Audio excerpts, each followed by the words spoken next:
श्री त्र्यंबकेश्वर भगवान का मंदिर नासिक जिले में स्थित है। यह मंदिर भगवान शिव के उन 12 ज्योतिर्लिंगों में से एक है जिन्हें भारत में सबसे अधिक पूजा जाता है। मंदिर के पास ब्रह्मगिरी नामक पर्वत से पुण्यसलिला गोदावरी नदी निकलती है। उत्तर भारत में पापनाशिनी गंगा का जो महत्व है वही दक्षिण में गोदावरी का है। जिस तरह गंगा अवतरण का श्रेय महातपस्वी भागीरथ जी को है, वैसे ही गोदावरी का प्रवाह ऋषिश्रेष्ठ गौतम जी की महान तपस्या का फल है जो उन्हें भगवान आशुतोष से प्राप्त हुआ था।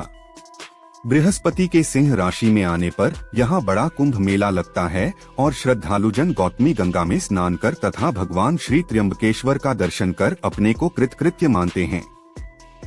शिव पुराण में वर्णन है कि गौतम ऋषि तथा गोदावरी और सभी देवताओं की प्रार्थना पर भगवान शिव ने इस स्थान पर निवास करने निश्चय किया और त्र्यंबकेश्वर नाम से विख्यात हुए।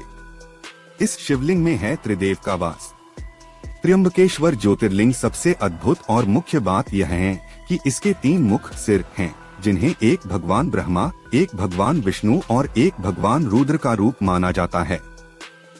इस लिंग के चारों ओर एक रत्न जड़ित मुकुट रखा गया है, जिसे त्रिदेव के मुखौटे के रूप में माना गया है।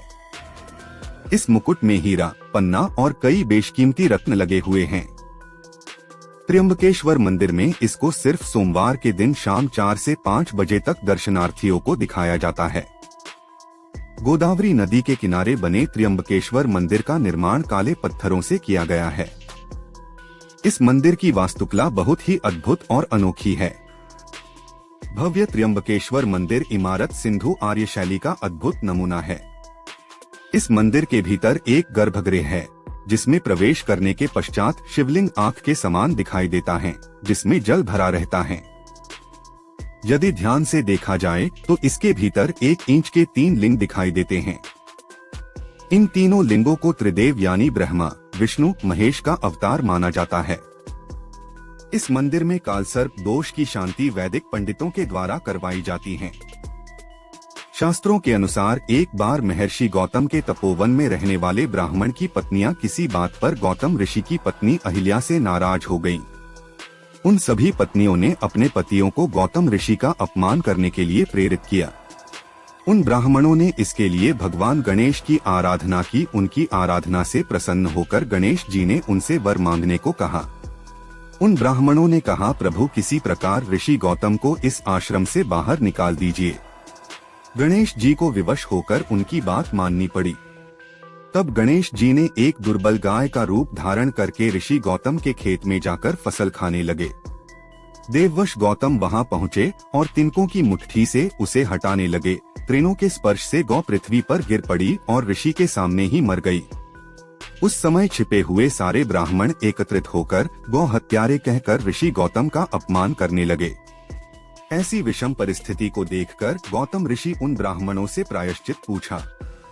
तब उन्होंने कहा, गौतम तुम अपने पाप को सर्वत्र बताते हुए 3 बार पृथ्वी की परिक्रमा करो, फिर लौटकर यहाँ 1 महीने तक व्रत करो। इसके बाद इस ब्रह्मगिरी पर 100 बार घूमो, तभी तुम्हारी शुद्धि होगी। यदि यह न कर पाओ तो यहाँ गंगा जी को लाकर उनके जल से स्नान करके 1 करोड़ पार्थिव शिवलिंग से भगवान शिवजी की आराधना करो। इसके बाद फिर से गंगा जी में स्नान करके पुनः 100 घड़ों से पार्थिव शिवलिंग को स्नान कराने से तुम्हारा उद्धार होगा। गौतम ऋषि ने इस प्रकार कठोर प्रायश्चित किया। इससे प्रसन्न होकर भगवान शिव ने उनसे वर मांगने को कहा। महर्षि गौतम ने कहा, भगवान आप मुझे गौ हत्या के पाप से मुक्त कर दीजिए। भगवान शिव ने कहा, गौतम तुम सर्वदा निष्पाप हो। गौ हत्या का अपराध तुम पर छल पूर्वक लगाया गया था। ऐसा करने के लिए तुम्हारे आश्रम के ब्राह्मणों को मैं दंड देना चाहता हूँ। इस पर महर्षि गौतम ने कहा, उन्हीं के उस कार्य से मुझे आपके दुर्लभ दर्शन प्राप्त हुए हैं। अब उन्हें मेरा परम समझकर उन पर आप क्रोध न करें।